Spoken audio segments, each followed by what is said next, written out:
So I want to thank you. If you want, it's been a long time. If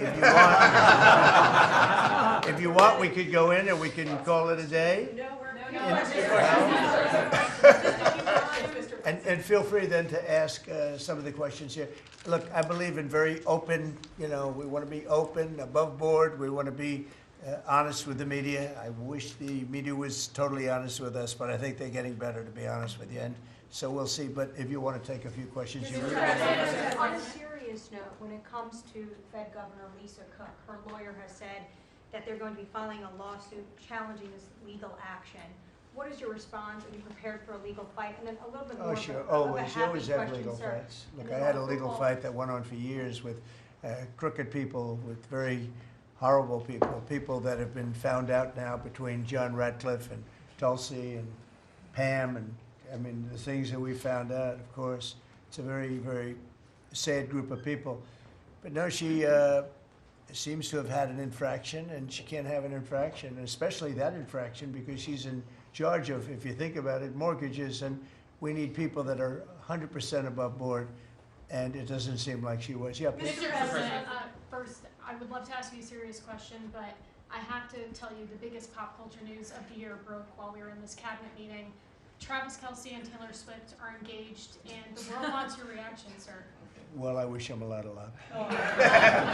Thank No, you. I think he's a great player. I think he's a great guy, and I think that she's a terrific person. So I wish them a lot of luck. On a serious note, Mr. President, in May, Secretary Rubio said that they were aggressively removing visas of Chinese students. Yesterday, you said you wanted to allow 600,000 Chinese students to study in the United States. Could you and the Secretary clarify what is the policy on Chinese students in the United States? Well, we think we're getting along very well with China. And I'm getting along very well with President Xi. I think it's very insulting to say students can't come here because they'll go out and they'll start building schools and they'll be able to survive it. But I like that their students come here. I like that other countries' students come here. And you know what would happen if they didn't? Our college system would go to hell very quickly. You'd have, and it wouldn't be the top colleges. It would be colleges that struggle on the bottom. And you take out 300,000 or 600,000 students out of the system. I like having, and I told this to President Xi, that we're honored to have their students here. Now, with that, we check and we're careful and we see who's there, and Marco wants that. We're in the same position.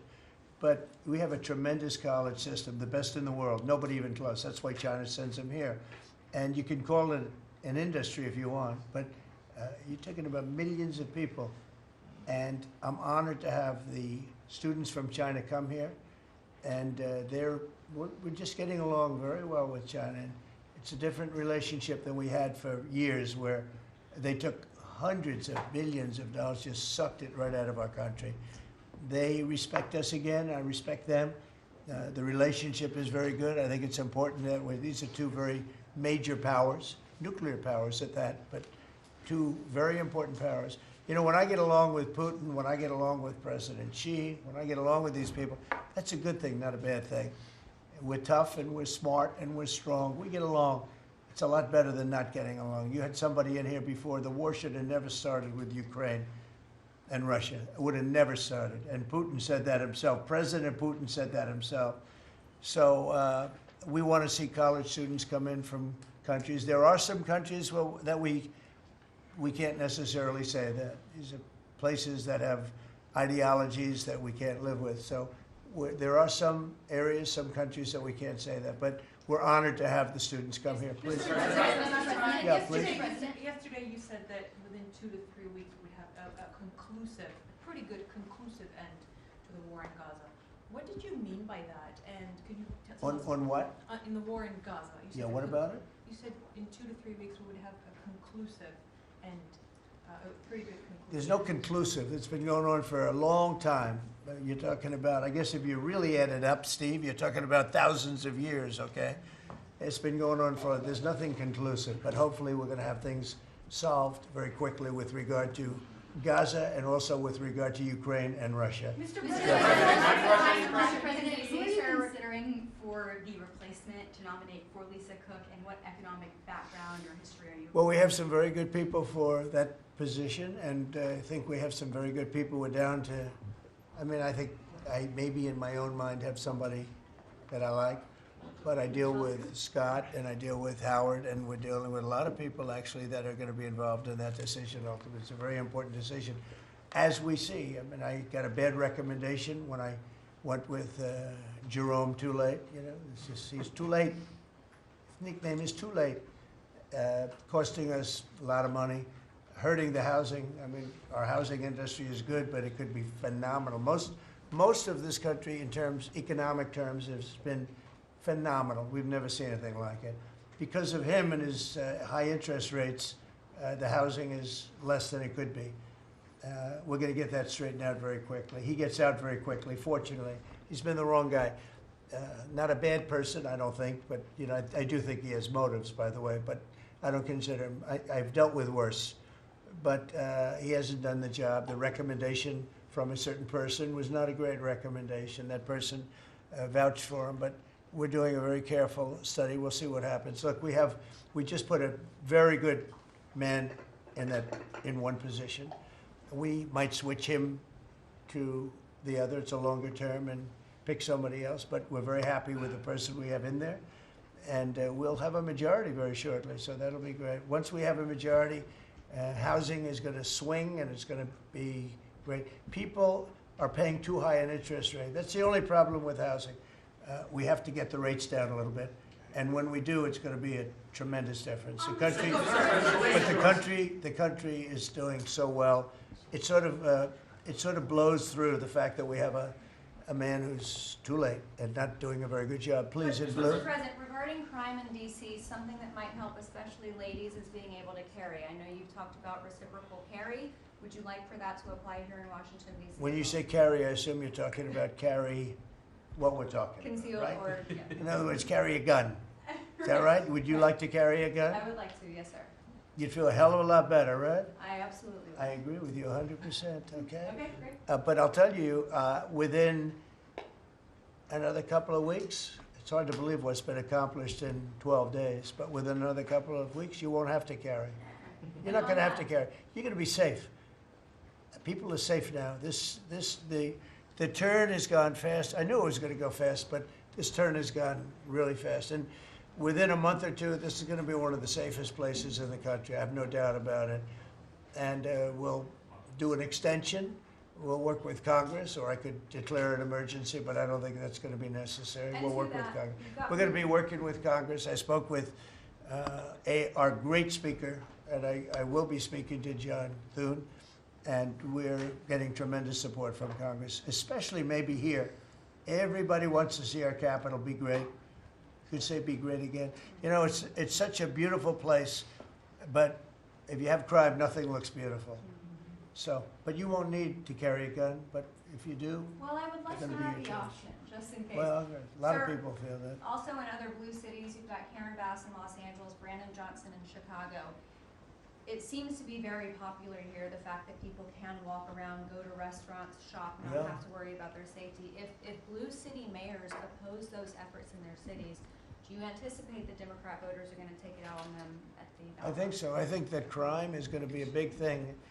And we are the party, the Republicans are the party that wants to stop crime. We're against crime. The Democrats like crime. I don't know why. I mean, we talk about common sense. I think I got elected on talking about common sense. The border, we have to have a wall.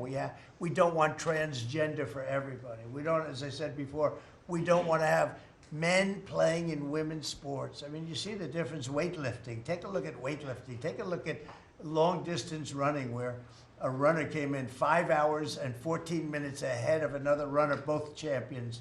One male, one female. It's not fair. It's demeaning to women. It's so bad. But they have another one, and I think this is the beauty of them all. Crime. They're against crime prevention. You can't do that. You can't do that. And I think to myself, I say, is there some game? You know, they're smart people. Is there anybody that could cheat like that in elections is smart, okay? And there's never been in history anybody that could cheat like that. They're smart. They're brilliant in many ways. I say, is there some trick to this? When they say, Trump is in Washington, D.C., stopping crime. He's a dictator. And people are being mugged like your brilliant associate here. I don't know how you're alive. I mean, based on that story, you got very lucky. He didn't just go, all he had to do is this, right? And, it's pretty amazing. Was it an So, intentional so trap? we have something. I think we have two things. I think what Bobby was talking about with respect to drug prices is unbeatable. Nobody else could have done it but us. And I think that crime will be the big subject of the midterms and will be the big subject of the next election. Think of it. They are, instead of saying, Trump's right about crime, it's really bad in Chicago. You have a guy in Illinois, the governor of Illinois, saying that crime has been much better in Chicago recently, and Trump is a dictator. And most people say, if you call him a dictator, if he stops crime, he can be whatever he wants. I'm not a dictator, by the way, but he can be whatever he wants. I think it's going to be a big subject for the midterms, and I think the Republicans are going to do really well.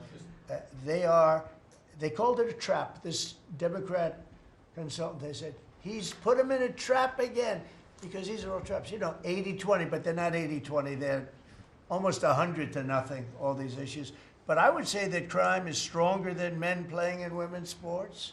I think it's stronger than transgender for everybody. It's transgender for everybody, according to them. It's stronger. Of course, this is the cause of it, open borders.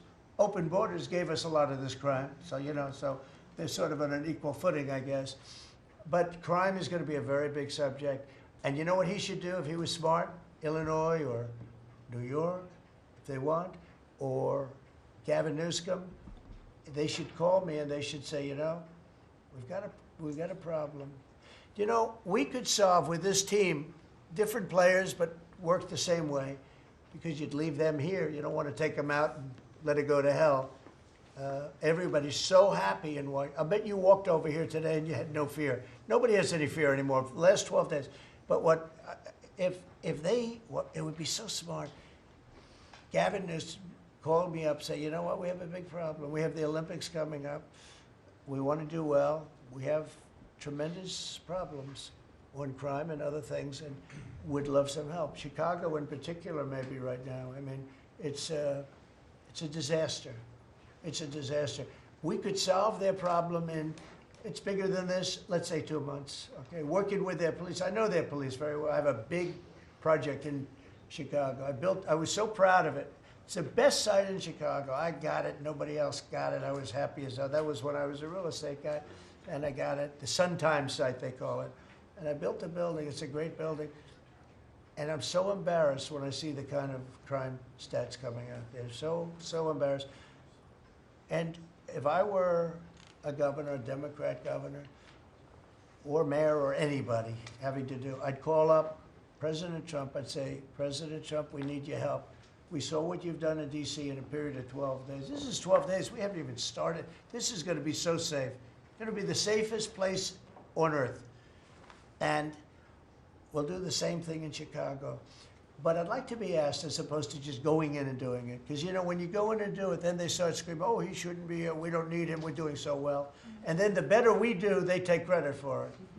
So it's really pretty unfair. Mr. President, Yes, on go ahead. crime, for a lot of victims like myself, a big concern is long-term sustainability.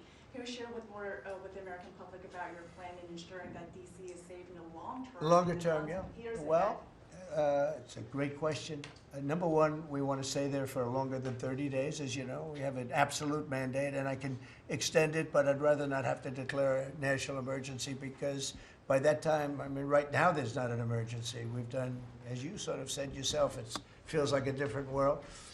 We've got under arrest and prosecution, and we've taken some, and we're in the process of taking hundreds out of our country that shouldn't be here. And these are hardcore professional criminals. They were born to be criminals, in my opinion, but they're seriously bad people. Murderers, drug dealers, you know them all. You see them all as you walk beautifully to work, and every once in a while somebody puts a gun to your head, because that's what happened in your case. We're getting a lot of them out of the country. We're putting a lot of them in prison because we're afraid to bring them out of the country. They could come back. You know, as good as we're doing, they could come back. We don't want them back. And that's going to solve a lot of it. We also think there should be a presence here for long enough. We should also work with our police department because you have very good police here. Very good. We're working very well with them, by the way. And we have to work together for a while. We have some people that are very tough and very strong working with the police. They're going to be able to handle it. And you know what? If it gets a little bit bad, a little bit, just a little bit, I'll bring them back in and we'll straighten it out and we'll make it perfect. You're going to be so safe in the city. And you're going to have the city beautified. We're going to be giving out, we're working with Clark, as you know, construction. They're the biggest. They're working with me also. We're building a beautiful ballroom for the White House. They've been after it for 150 years, employs a lot of people. It's going to be as beautiful a ballroom as has ever been built. And Clark is the big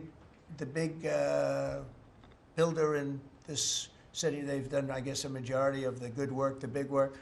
And we're working with them on the beautification, the fixing up of the roads, the fixing up of the medians, between the roads, so cars don't wrap into each other. They wrap into, I have one piece sitting on the ground for weeks. This was a year ago when I had to come in, unfortunately, for fake court cases. And I looked at the condition. We have it fixed up a lot right now. You know, the tents are removed and a lot of things have taken place. But I'd come into this city and I'd say, boy, does it look bad. The filth on the roads, the medians were broken and always laying down and nobody would fix them and all of that. Well, we're going to have new medians. We're going to have a nice topping put on the road. We're not going to rip the roads apart and start a construction project that lasts for 2.5 years as they rebuild the road, which they don't have to do. And we're going to have this place so beautiful. That's going to be a part of it. Now, the biggest part is crime, but it's also a part, you know, when you see a dirty city, it's like I told, I don't know, it became the #1 thing viral. I said my father, he's a smart guy, he's a great guy, he's a loving, wonderful father, but he could be a little on the tough side.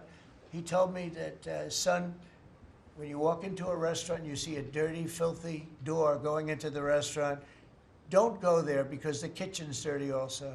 When they see a dirty Capitol, the rest of the world, they lose a lot of respect for our country. This Capitol is going to be so beautiful. We're going to have new poles, new lights, new fences.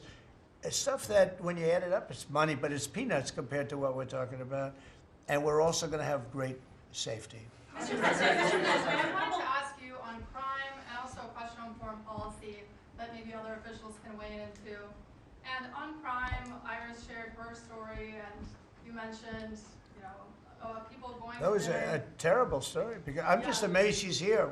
When the gun is, Pam, when the gun is put to the head. Did they ever capture these people, by the way? I kept calling, but I haven't heard back about this guy. It'd be really great if you could maybe give the information. She's very good at capturing people, you know? She's very good. If you could give that information to Pam, would be great. Would you do that? Yes, will do. Wouldn't you'd love to see them? I would assume you'd like to see them captured. For sure. You yes. can't. You Been just waiting can't. For years. Yeah, take a good look at that. But, Go ahead. So go ahead. Just a few weeks ago, I was out to dinner with my husband, and you know, we're taking the metro back, and then we get attacked on the metro. They're throwing things. Some teenagers, you know, they're throwing liquid at us. Oh, they're throwing things. They throw. How about where they chop down the granite curbs and the concrete curbs? But the granite curbs so expensive. You know, those granite curbs, nobody uses them because they're so expensive. And you see a guy chopping them and handing out big chunks of them like a brick because they couldn't get in because people were stopping them from walking out. A little bit unusual when you're walking with a bag of bricks. Generally speaking, Sean, that's not a good sign. Right? That's not a good sign. But they now come in with hammers. They can disguise a hammer. They start pounding the concrete and the granite, and they hand out chunks. And those people take those chunks and start throwing them at cops. Or they stand on the top of bridges and they drop them down into the windshield of your car, and you get killed running into a light pole. It's those days are over. I wanted to ask you, Governor Hochul, Kathy Hochul, said that she spoke to you on the phone, and you said you might send National Guard troops to New York. You mentioned that. So will you? I'd love to do will you it be if sending she'd like. troops I to get them? along with Kathy. If she'd like to do that, I would do it. See, look, New York has difficulty, like other, and I don't want to make this bite. I want to make this like friendly, but the places we're talking about happen to be virtually all Democrat run. Now, take a look at your 25 places that are most troubled. Everyone, except maybe one, and it's way back in number 24 or 25, but essentially 25 out of 25 are run by Democrats. And cashless bail was a disaster. When they did that, and I believe it was instituted first in New York, but when they did cashless bail, that was a tragedy for this, because that's when it really started getting bad. When somebody kills somebody, you don't say you can come out, you don't have to put up anything. You put that person in jail and you find out whether or not it's true, but you don't give cashless bail with a promise to come back in a couple of months, we'll start talking to you. Because they go out and they kill other people, and you can't do that. The cashless bail has been, it's just a woke thing. It's got to stop. You see that, Christy, better than anybody. It's got to stop. It causes unbelievable, and we're doing that. We're stopping it in D.C. I would love to have the governor of Illinois call me and say, look, we have a problem in Chicago. We will stop that problem in Chicago in 2 months, maybe less, 2 months. We'll stop it. These are tough cookies we have working for us. These are tough cookies. These are not politically correct soldiers. That I won't go into definitions of what that means, but these are not politically correct soldiers. These are rough guys. I watched it last night. I see it. I saw them the other day when we went down and we spent some time together with them. These are tough cookies. These are not people that you're going to laugh at and spit in their face and they're not going to do anything about it. And these people, they're afraid. These gang members who are bad people too. These are bad. These are just bad people. Ours are bad, but they're bad in a good sense, right? You don't understand that, Scott? And we can solve Chicago in 2 months. Now, then, as per your statement before, we have to keep it going, and we'll be able to keep it going. The first thing you have to do is get it down. We are very close to being at that position in D.C., and within a month, we will be, within a month from when we started, which is quicker than I thought, you're going to feel very, very safe. I think you feel very safe right now. But I would love it to have these governors, mayors call me and say, we'd like to invite you into our community because we have a problem and you can handle the problem and we can't. One other thing, sanctuary cities, they should be terminated. They're sanctuary for criminals. They're safety and security for criminals. They are very, very bad. And all of these places have big sanctuary cities, and all they're doing is protecting criminals. Okay. Questions about Lisa. You have spoken out very strongly for a long time about what you see as the weaponization of government. Yeah. Is your administration weaponizing No. government by digging into the mortgage records of officials you don't like? No, they're public. I mean, you can find out those records. You can go check out the records yourself. And you should be doing that job, actually. You wouldn't do that because that's not the kind of reporter you are. But you should be doing that job. I shouldn't have to be doing it.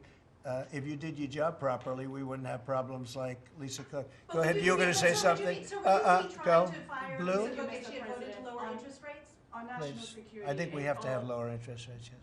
A follow-up question for you and Madam Attorney General on national security. We've heard from Stephen Miller yesterday in the Oval Office that there are street criminals here in D.C. who are actually found to be doing business with transnational criminal cartels. That's right. overseas. And we know who they are, and we know who they're doing business with.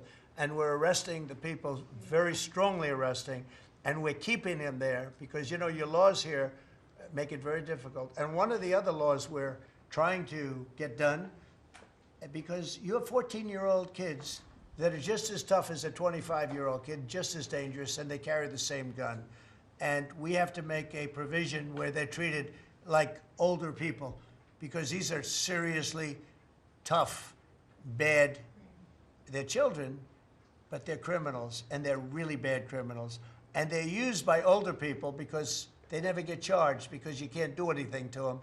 But we are getting that change, Pam, I hope, because you have 14-year-old kids that are evil, they're sick, and they have to be put away. Something has to be done because you can't have a society where they're allowed to walk the street. You know that better than anybody. Mr. President, on your way to Alaska. I can't believe it. You're not tired holding that? Look I have at a few this. more questions. How strong are you? How strong are you? Look at him. He's been holding that thing for 3 hours.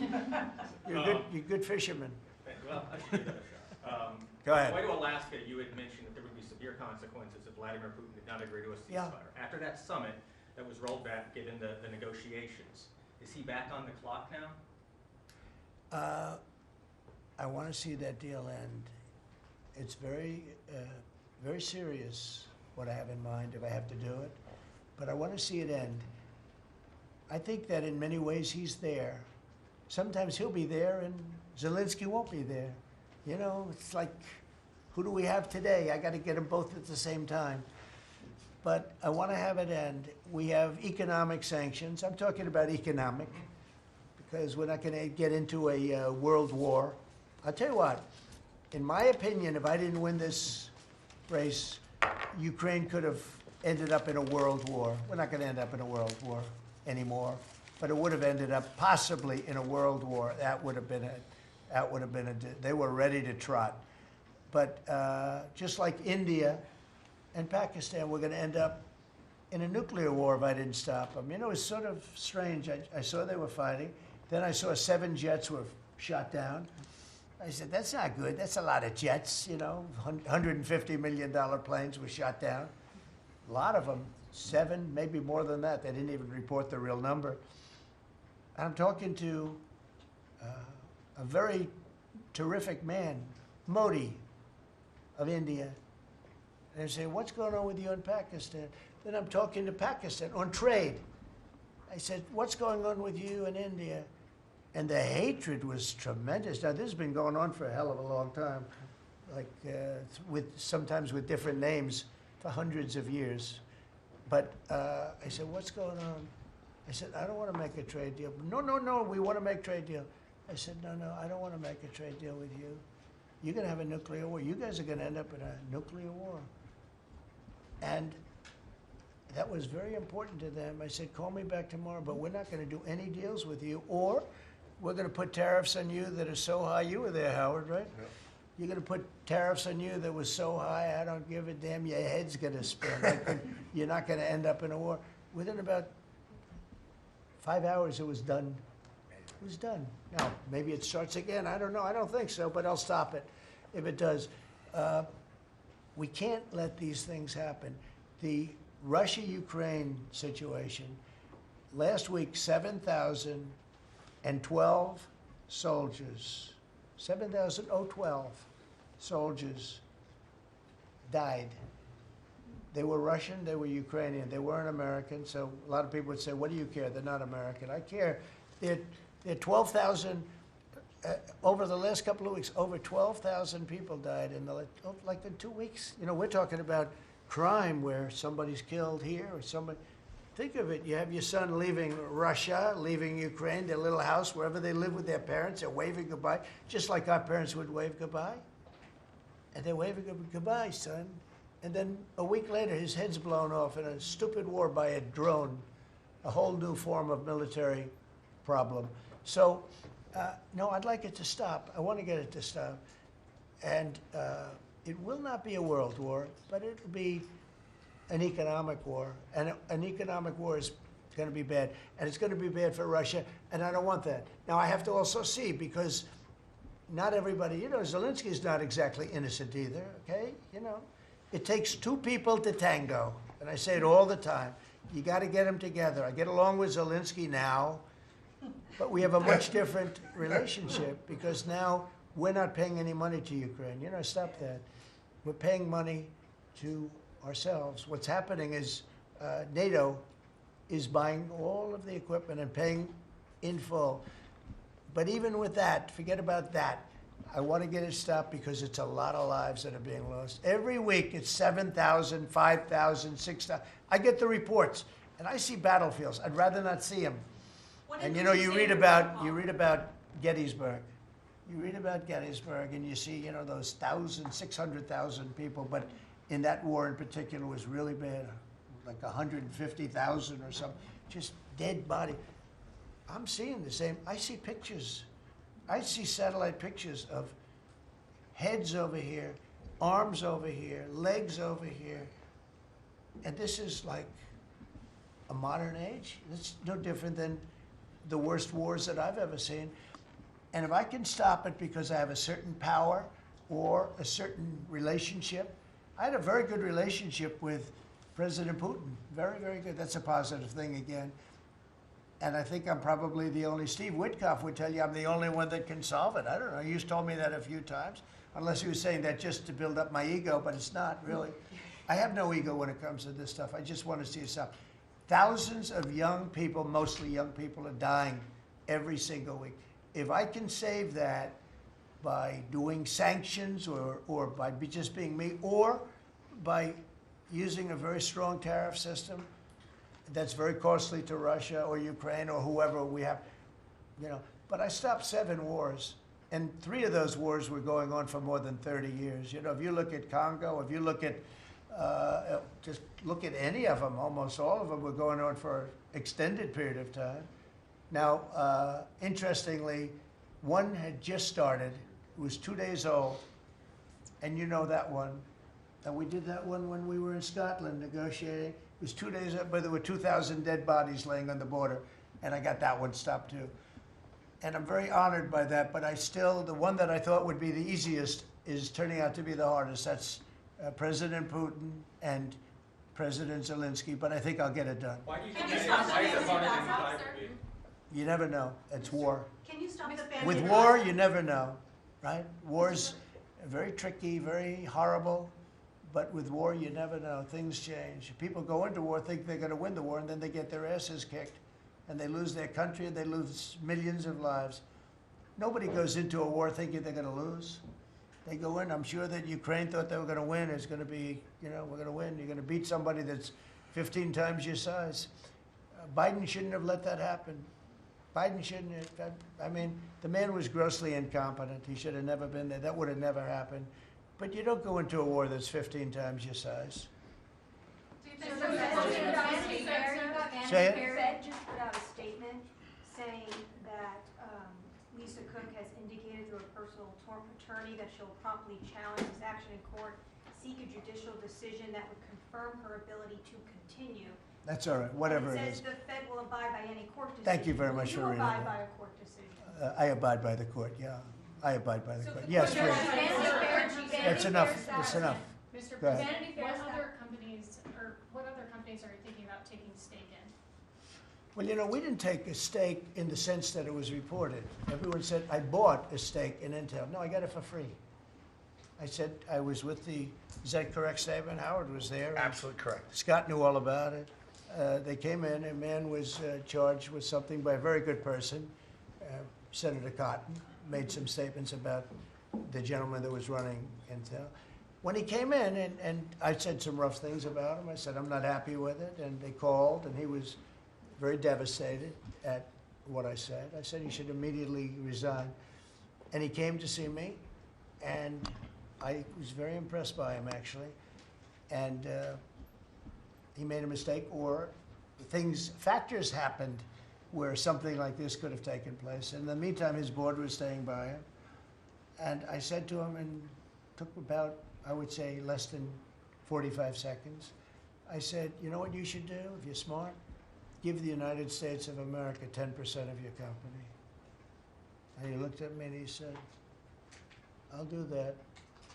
I said, I just made $11 billion for the United States. And we made the deal. I didn't pay, we didn't write a check.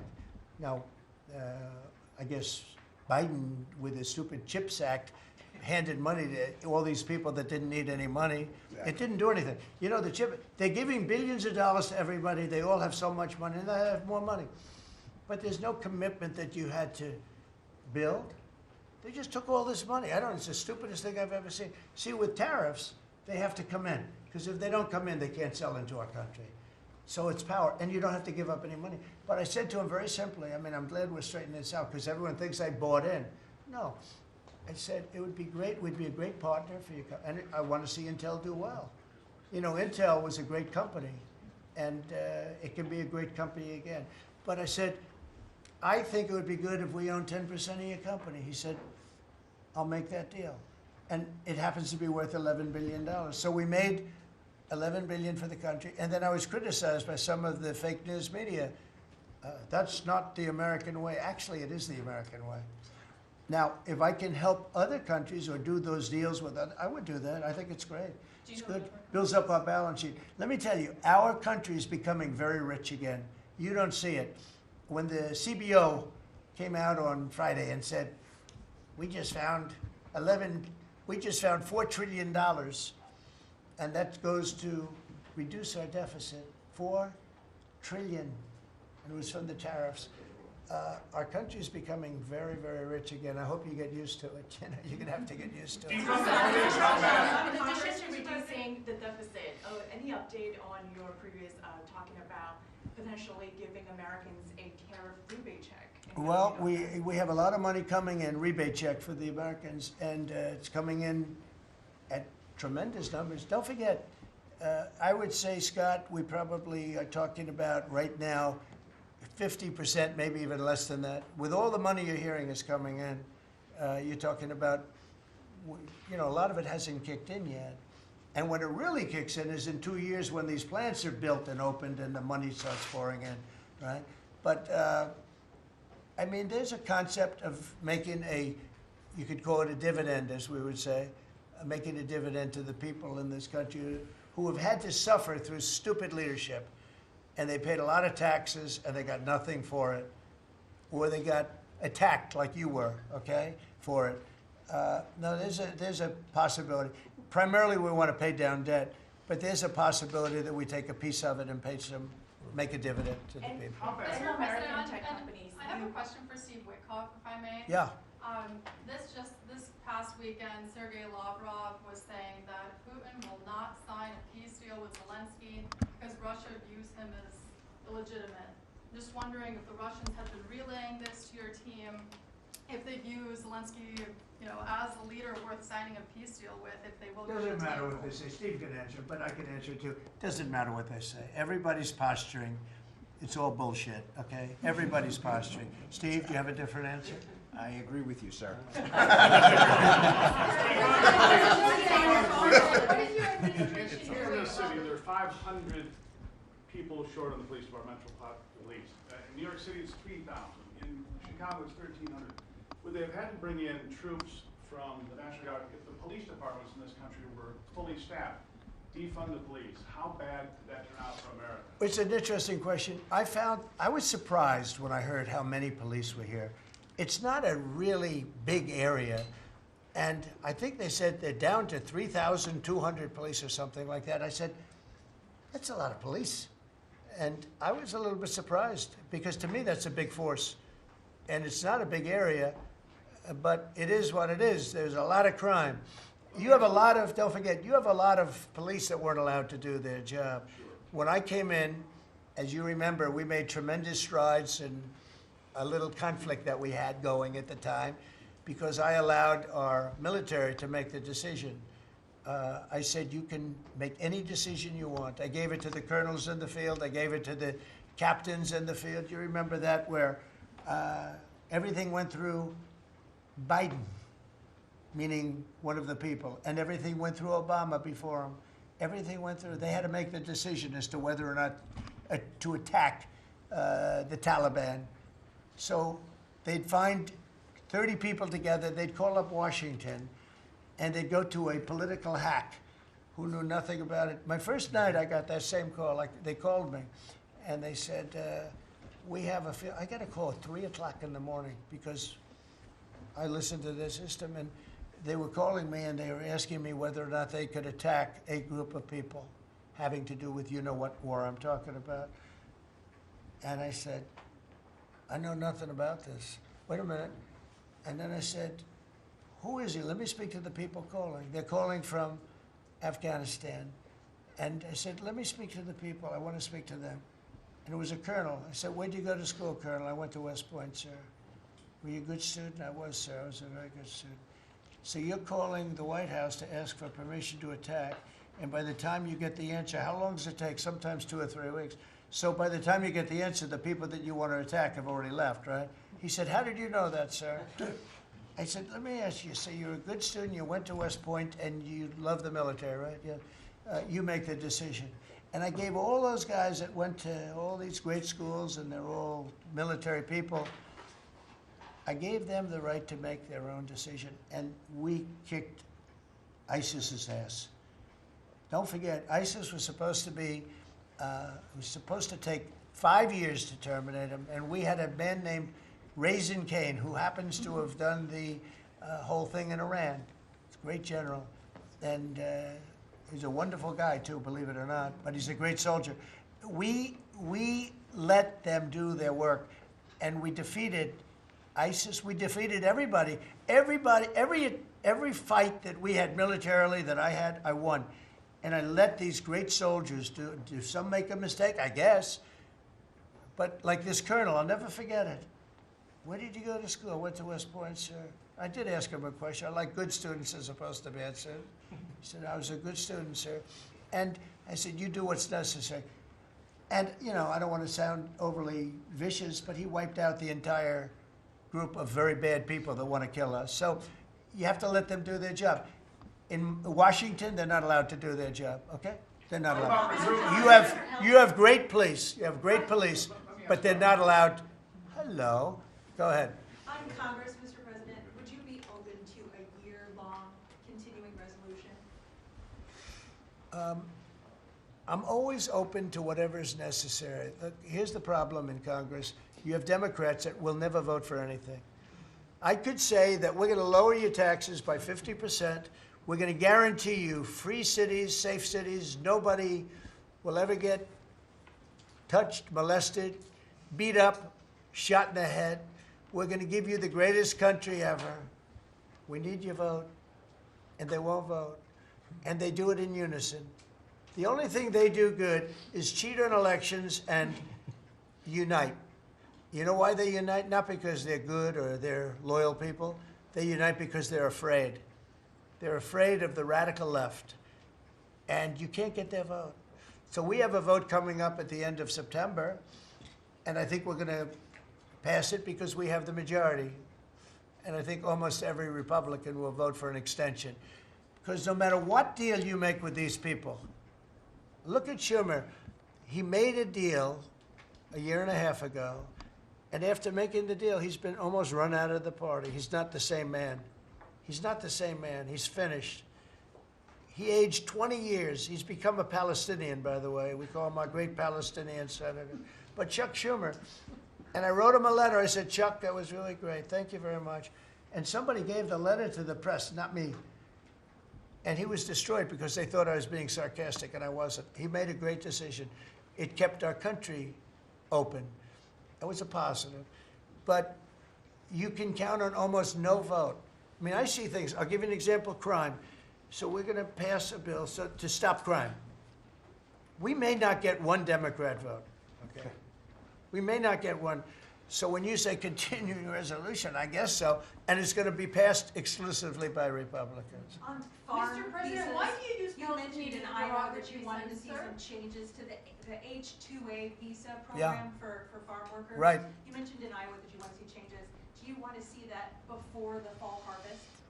Well, I love both groups, and we take care of our farmers, and we also take care of the people that want bad people out of our country. And we're working on something that's going to work really well. We take care of our farmers, but we also have to take care of those people that voted for me because they don't want criminals in our country. And we're working on something where we can take care of both. Mr. President, the CBO report that you were talking about, the CBO report that two of your cabinet members were talking about. I remember back on Liberation Day, many of us reporters covered your detractors, people saying that it was going to explode the deficit and therefore explode the debt. Who all has called you to say I was wrong? That's very good. You know the answer to that. Okay, yeah, please. Mr. President, Governor Pritzker said yesterday that he, at a press conference, that he would encourage nonviolent resistance to the National Guard if they were sent to Chicago. What's your response to that? He said what? That he would encourage nonviolent resistance if the National Guard is sent to Chicago. Look, this guy doesn't know what resistance is or nonviolent resistance is. He's a bad politician. It's amazing. I mean, if he didn't have the money, he wouldn't get any votes because there's no compelling reason to vote for him. The guy's a major loser. But it would be nice if he would call me. I would change my mind immediately. He said, you know, because everybody knows Chicago is a hellhole right now. Everybody knows it. It's not like he's saying, Chicago has much better numbers, right? Well, what's much better? You mean 100 people are going to be murdered? It's going to be much more than that. So I would have much more respect for Pritzker if he'd call me up and say, I have a problem. Can you help me fix it? I would be so happy to do it. I don't love, not that I don't have the right to do anything I want to do. I'm the President of the United States. If I think our country's in danger, and it is in danger in these cities, I can do it. No problem going in and solving, his difficulties. But it would be nice if they'd call and they'd say, would you do it? And we do it in conjunction. Now, we work very well with the police because we naturally get along with the police. So the police and us work really well together, whether the mayor is opposed or whether, you have a really rotten mayor there too. He's got a 6% approval rating in Chicago. And I see black women wearing a red MAGA hat last night on television. Please let the president come in. My son was attacked. You have a force of black women. They're like only Trump. They want Trump to come in. And you see them, they're all over the place in Chicago because they're afraid to go out and they don't want their son or their daughter killed, just like your parents didn't want you killed. And we have a tremendous, look, it's not about winning elections because we want to have nice, fair elections. It's not politics. We want to see a safe country. You have people that want to see a safe country, and they're great people. You have great people in Chicago. The mayor is at 6% approval. He's an incompetent man. He should have never been put in a position like that. He can't handle it. You have an incompetent governor there. You have an incompetent governor in California, Gavin. I know him very well. He's incompetent. He's a nice guy, looks good. Hi, everybody. How you doing? He's got some strange hand action going. I don't know what the hell his problem is. It's a little weird, to be honest. There's a little something shaky going on there. But, all he has to do is call me and say, we have the Olympics coming up. We want to make it really good and safe. And I'll put some really good, great American patriots in there, and you won't have any problems. Don't forget, it's loaded up with some stone-cold killers, some really bad people, some people that were just born to be bad. They're criminals, bad criminals, dangerous. And we can solve the problem for them very quickly. Okay, you know what I think? I think this. You have not had this happen for 4 years. You sat and you'd ask one question to Biden, and it was always the ice cream question, right? What flavor ice cream do you like best? I like vanilla. And that was the end of the conference. I think now we've done enough. These people are very busy. I want to just thank, this is the greatest, this has never been done before. First of all, a cabinet meeting was sacred. You'd never let the fake news media in. But the fake news media isn't all fake. It's, a lot of it is, but it's not all. I think it's a great thing. I think maybe it's going to be done in the future. I hope it's going to be done. But you really get the word out. We had, each one of these people spoke. I think each one, if I thought one of them did badly, I would call that person out. I would say, Christy, what the heck are you doing? Please don't say that. No, but no, seriously, you have a very talented group of people. They get along, they work along together. And there's something really nice about just, the openness of what we're doing. It's government. It's an open government. That's what we are. And we haven't made too many mistakes.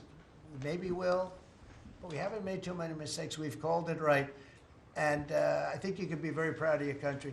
We are a respected country again. We are really, right now, respected at the highest level, and we're doing great. And we're a very rich country again, very rich. And that's a good thing, because when we're rich, we can take care of poor. And that's what we're doing. And we're taking care of crime. And I hope, just in finishing, I hope that Illinois, I hope that New York, I hope that California, I hope they call me and they say, I'd love to have you come in and help us out. I will be a totally different person with them. I will respect them for doing it. Thank you all very much.